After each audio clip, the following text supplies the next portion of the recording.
The halfway mark of the first round in the Hoenn True Power Tournament is upon us. Last time we saw a fierce battle between Gym Leader Liza of Mossdeep City against Lucy of the Battle Frontier that really demonstrated that a battle isn't over until it's truly over, and that perseverance can overcome perhaps more than one might expect. Today we'll be witnessing a battle between Battle Frontier Brain Noland of the Battle Factory versus Tate, the current co-gym leader of Mossdeep City. Let's head to the team previews to see how this match might shape up. Noland arrives at the tournament with a well-balanced team with a series of tanky threats in Venusaur, Rhyperior, and Machamp, as well as somewhat more speedy offensive threats like Manectric, Pinsir, and Breloom. Tate, on the other hand, looks to have a team that's relatively similar to his sisters that might utilize Trick Room, with predominantly tanky threats like Bronzong, Slowking, Reuniclus, and Claydol, along with McGlade and Xatu. Let's head to the stadium and watch this match unfold. Let's get this battle underway. We've got Tate of the Mossdeep City Gym versus Noland of the Battle Factory, a Frontier Brain. Tate sending out his Bronzong to start with, a very, very tanky and powerful Pokemon, whereas Noland's going to actually send out the Manectric, so that is a much more frail Pokemon for sure, but very fast and very powerful too. Tate is going to withdraw right away, perhaps anticipating maybe the Fire move from the Manectric and going into Claydol. Claydol is a good choice to be able to handle that. Yes, the Flamethrower coming in from Noland, a good move from him, but Claydol, yeah, does eat that up pretty well actually. And the Manectric is going to get some Life Orb damage on that too. And now Manectric's in a dangerous position. Oh, but it does have Signal Beam. Oh, what a great coverage move that Noland has on that thing. Now Claydol is all of a sudden in the red. Tate perhaps not anticipating that, going for the Stealth Rock. The Stealth Rock is valuable, but wow, the Manectric having Signal Beam is a really, really good call. And now all of a sudden Manectric going for Flamethrower. That will be the end of the Claydol most likely. Yes, the Claydol going down. Tate making a good decision not to switch there, because that Flamethrower could have done some damage there. And now back into the Bronzong he comes, realizing he has not very much to deal with Manectric's amazing type coverage at the moment. Manectric going for the Flamethrower on the Bronzong. I believe this is a Levitate variant, not a heat-proof one, so that will do huge damage, bringing Bronzong below the halfway mark here. And Bronzong going for the Trick Room, though. That is a key move there from Tate. That is kind of how his team operates. Bronzong will now outspeed the Manectric, actually. You never really see that, but Bronzong does get some recovery above half health again. Now it will outspeed, going for the Earthquake, so it does have a good coverage move against Manectric. Manectric is very, very frail, so yes, it will go down.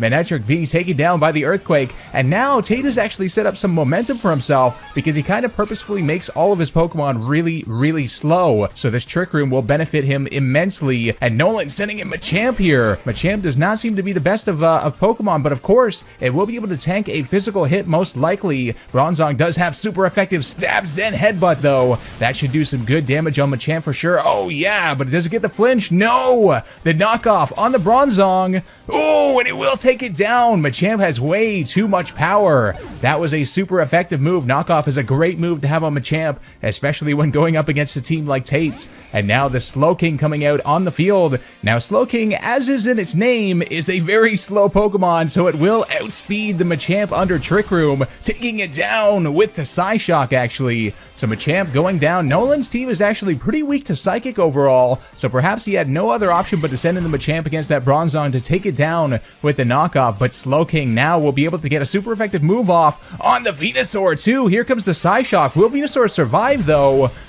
Ooh, yes it does, just barely. Now it can go for the Giga Drain, which will get a lot of health back, doing massive damage on that Slowking, but how much health will it get back? Likely not enough, no, bringing it above half. And then the Slowking does have the leftovers too, but of course Slowking will likely outspeed unless the Trick Room does end on this turn. We'll have to see Venusaur getting some recovery. Yes, oh, the Trick Room does end here.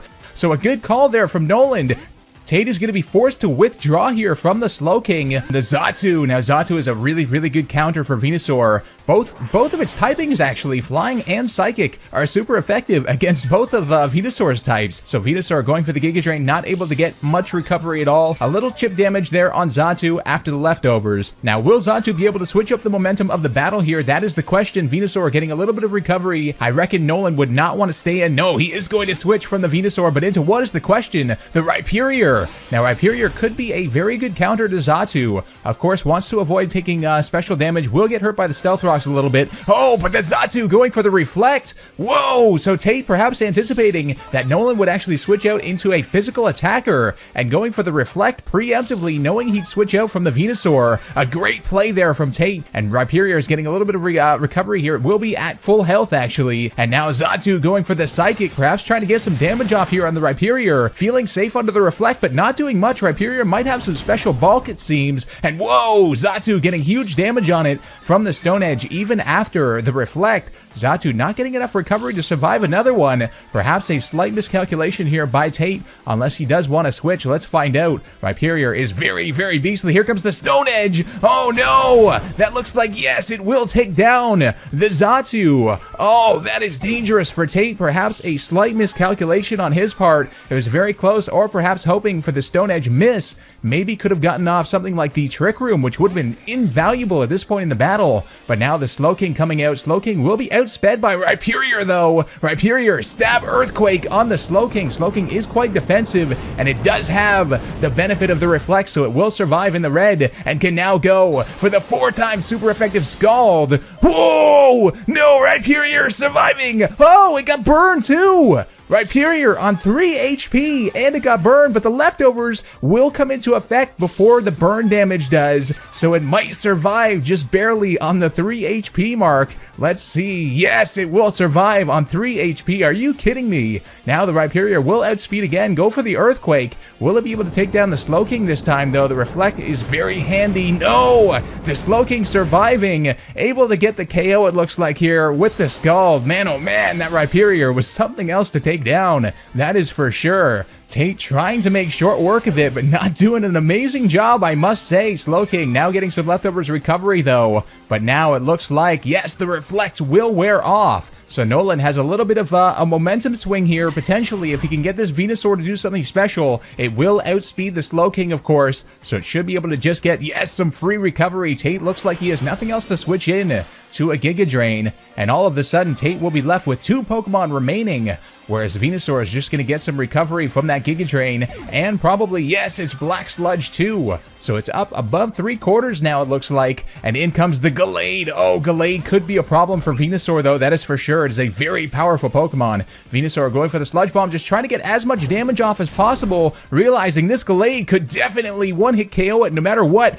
with the Psycho Cut. Venusaur going down to the stab Psycho Cut. Now Noland has 2 Pokemon remaining as well, I believe. Gallade getting hurt by, it looks like Life Orb damage, and Breloom coming out on the field. Breloom, you wouldn't imagine, is a great counter for Gallade, but it should be able to outspeed here. Yes, going for the Bullet Seed. That might just do it. This could be a Technician Breloom. Whoa! Oh, it was a critical hit on the Gallade, taking it down. I reckon if that had hit even 2 times, that might have taken the Gallade down anyway. But Breloom getting a little bit of Life Orb damage too, and the Reuniclus coming out on the field. Now, Reuniclus is a very, very tanky Pokemon. Really, really bulky, but very powerful too. So Bullet Seed coming from the Breloom, trying to get some good damage off, but Reuniclus is absolutely eating that up. Does hit twice, though. It looks like it will hit the 3rd time. Oh, this is going to be close if it does hit more. Oh my god, 4 times. Is it going to get the 5 times? No way! 5 times in a row. Oh, the Reuniclus just barely hanging on.